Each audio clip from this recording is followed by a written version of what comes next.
இந்திய அரசியலமைப்பு சட்டம் பிரிவு 82ம் 170ம் என்ன சொல்லுதுன்னா, 10 ஆண்டுக்கு ஒரு முறை மக்கள் தொகை கணக்கெடுப்பு நடத்தணும்.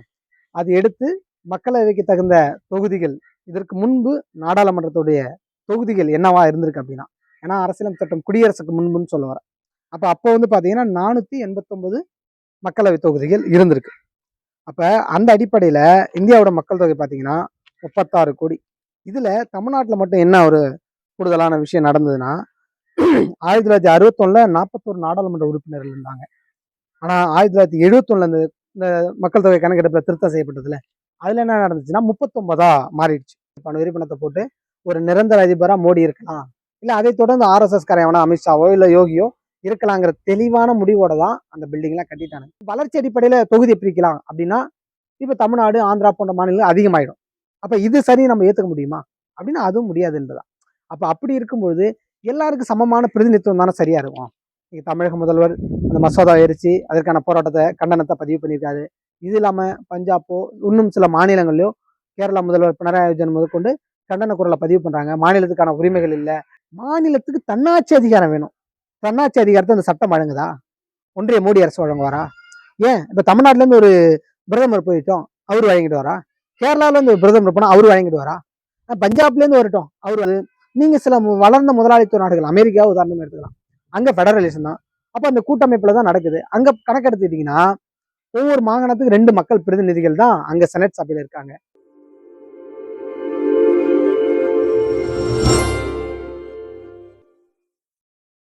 அன்பார்ந்த உடைக்கு மக்களே, பாசிச மோடி அரசனுடைய நடவடிக்கை ஆண்டுக்காண்டு ஏன் நாளுக்கு நாள் அதனுடைய தீவிரம் அதிகரிச்சுட்டு இருக்கு. இந்து ராஷ்டிரா என்ற திட்டம் ஆர்எஸ்எஸ் அஜெண்டா. அந்த திட்டத்தை நோக்கியான வேலைகள் என்பது தீவிரமா போயிட்டு இருக்கு என்பதுதான் நடந்து கொண்டு இருக்கிறது. அதுல இன்னைக்கு ஒரு அதி உச்சம் நாடு முழுக்க மிகப்பெரிய கொந்தளிப்பை ஏற்படுத்தியிருக்கக்கூடிய டீலிமிட்டேஷன் சொல்லக்கூடிய தொகுதி மறுவரையறை என்ற திட்டம். உதாரணத்துக்கு இதை வந்து என்னன்னா, இப்போ ஸ்கூல் பாடம் ஒரு வாத்தியார் 30 பசங்க இருக்கிற இடத்துல ஒரு 5 வந்து இம்போசிஷன் நீங்க கணக்கு போட்டு வாங்க அப்படின்னு நைட்டு இப்படி சொல்லிடுறாரு முதல் நாள்.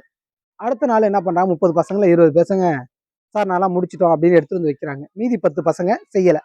இப்போ அந்த வாத்தியார் அந்த பசங்களை என்ன செய்வாரு, நல்லா அந்த கணக்கு போட்டவங்கள வீட்டு பாடம் செஞ்சவங்கள கூட்டு பாராட்டிட்டு செய்யாத பசங்களை அடிப்பாரு, இல்லை திட்டுவாரு, இல்லை வேற ஏதாவது அவங்களுக்கு பனிஷ்மெண்ட் கொடுப்பாரு. இதானே நீங்க நம்ம பொதுவாக பார்த்துருக்கோம். தப்பு யார் வேலை செய்யல கண்டிக்காது தானே. இதுதான் இன்னைக்கு மறுவரையில ஒரு மோசமான நடவடிக்கை நடந்திருக்கு. அது என்னங்கிறது நம்ம உள்ள போய் பார்ப்போம். அதுக்கு முன்னாடி தொகுதி மறுவரையறை அப்படின்னா என்ன அப்படின்றத முதல்ல பார்க்கலாம். இந்திய அரசியலமைப்பு சட்டம் பிரிவு 82ம் 170ம் என்ன சொல்லுதுன்னா, 10 ஆண்டுக்கு ஒரு முறை மக்கள் தொகை கணக்கெடுப்பு நடத்தணும். அது எடுத்து மக்களவைக்கு தகுந்த தொகுதிகள் மாற்றம் செய்வதோ, மாநில சட்டப்பேரவை அதோடைய தொகுதி எல்லைகளை மாற்றுவது என்னவோ அதை செய்யலாம் அப்படின்னு சொல்லி இந்த சட்டம் சொல்லுது. ஏன்னா அரசியலமைப்பு சட்டம் குடியரசுக்கு முன்புன்னு சொல்ல வரேன். அப்போ வந்து பார்த்தீங்கன்னா 489 மக்களவை தொகுதிகள் இருந்திருக்கு. அப்போ அந்த அடிப்படையில் இந்தியாவோட மக்கள் தொகை பார்த்தீங்கன்னா 36 கோடி. அப்போ அந்த அடிப்படையிலேருந்து தான் இவங்க 494 அப்படின்னு மீண்டும் ஒரு வரையறை செய்கிறாங்க. 1961 அப்போ மக்கள் தொகை என்ன அப்படின்னா 43.9 கோடி பேர். அப்போ அதில் மாற்றங்கள் கொண்டு வந்து என்ன பண்ணுறாங்கன்னா 522 தொகுதிகளை அதிகப்படுத்துகிறாங்க. 1971 54.8 கோடி மக்கள் தொகைன்னு சொல்லிட்டு அந்த கணக்கெடுப்பின் அடிப்படையில் 543 பாராளுமன்ற தொகுதிகளாக விரிவுபடுத்துறாங்க. இதுல தமிழ்நாட்டில் மட்டும் என்ன ஒரு கூடுதலான விஷயம் நடந்ததுன்னா, 1961 41 நாடாளுமன்ற உறுப்பினர்கள் இருந்தாங்க. ஆனா 1971 இந்த மக்கள் தொகை கணக்கெடுப்பில் திருத்தம் செய்யப்பட்டதுல அதுல என்ன நடந்துச்சுன்னா 39 மாறிடுச்சு.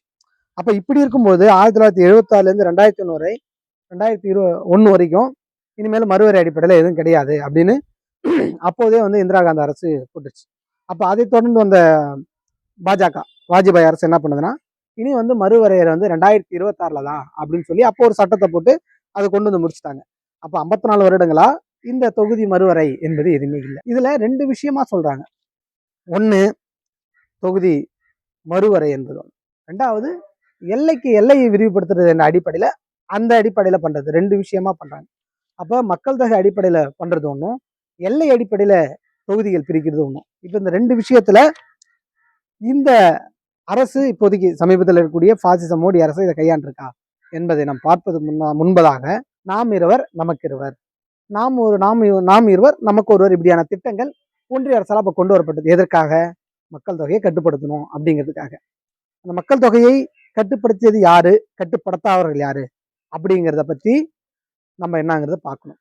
குறிப்பா தமிழ்நாடு, கர்நாடகா, கேரளா, ஆந்திரா, ராஜஸ்தான், தெலுங்கானா, பஞ்சாப், ஒரிசா, இந்த மேற்கு வங்காளம், ஜார்க்கண்ட் போன்ற மாநிலங்கள்லாம் என்ன பண்ணியிருக்குன்னா ஒன்றிய அரசு கொண்டு வந்த திட்டத்தின் அடிப்படையில மக்கள் தொகையை கட்டுப்படுத்தியிருக்காங்க.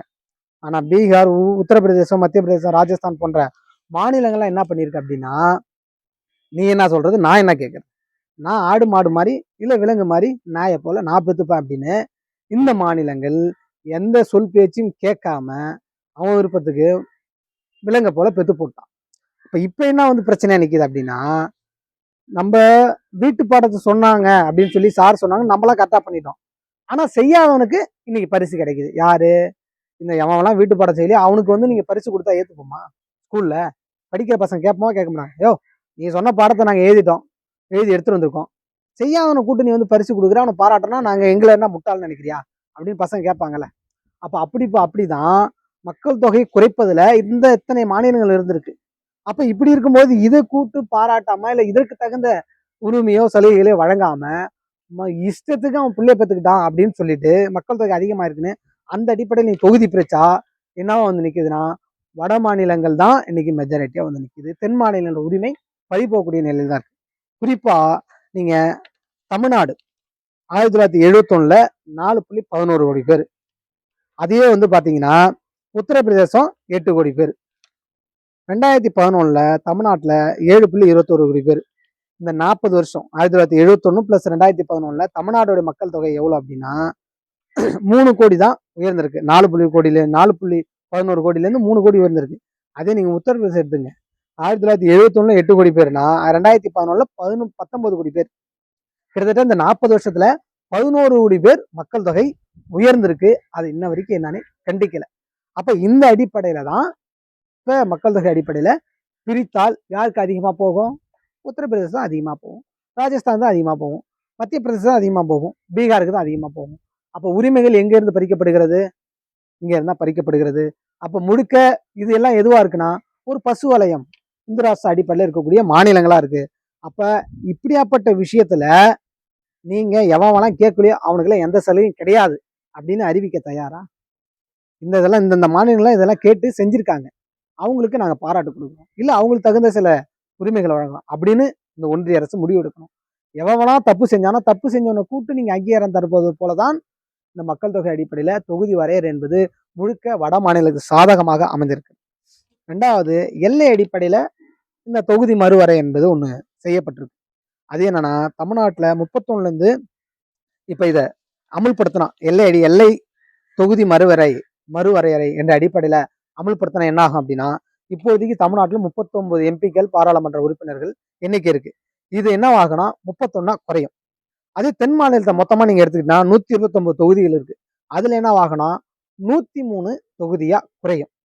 இதையே நீங்க உத்தரப்பிரதேசமோ பீகாரோ ராஜஸ்தானோட ஒப்பிட்டா, எல்லை அடிப்படையில சொல்றேன் ஃபர்ஸ்ட், அப்படின்னா என்ன ஆகுது அப்படின்னா, நீங்க உத்தரப்பிரதேசம் 80 87 அதிகரிக்கும், பீகார் 40 43 அதிகரிக்கும், ராஜஸ்தான் 25 29 அதிகரிக்கும். ஆனா மக்கள் தொகை அடிப்படையில இருந்து நம்ம கணக்கெடுத்தோம் அப்படின்னா, இன்னைக்கு தமிழ்நாட்டுல 39 இருக்கா, கூடுதலா 10 கிடைக்கும். அது பாத்தீங்கன்னா 49 மாறும். தென் மாநிலம் நம்ம மொத்தமா எடுத்துக்கிட்டாவே 35 வரும். எப்படி ஆந்திரா, தெலுங்கானா, கேரளா, கர்நாடகா இதெல்லாம் உள்ளடக்கினா கிட்டத்தட்ட 35 தொகுதிகள் உயரும் அப்படின்னு கணக்கு பண்ணவே 45 தொகுதிகள் தான் பாராளுமன்ற எண்ணிக்கை ஏற்கனவே கூடுதலா உயருமே தவிர பெரிய அளவுல மாற்றங்கள் இல்லை. ஆனா இதே மக்கள் தொகை அடிப்படையில இந்த 4 மாநிலம், உதாரணத்துக்கு பீகார், உத்தரப்பிரதேசம், மத்திய பிரதேசம், ராஜஸ்தான், இதை எடுத்துக்கிட்டோம்னா 150 பாராளுமன்ற உறுப்பினர்களுடைய எண்ணிக்கை புதிதாக உயரும். அப்ப ஏற்கனவே இருக்கிறத விட 150 இங்க உயருது. ஆனா இந்த தென் மாநிலம் நம்ம சொல்லக்கூடிய இந்த 4-5 மாநிலங்கள்ல வெறும் 45 தான் உயருது. 45 எங்க இருக்கு, 150 எங்க இருக்கு என்பதை யோசித்து பாருங்க. அப்ப இந்த நடவடிக்கை என்பது யாருக்கு சாதகமா அமையும்?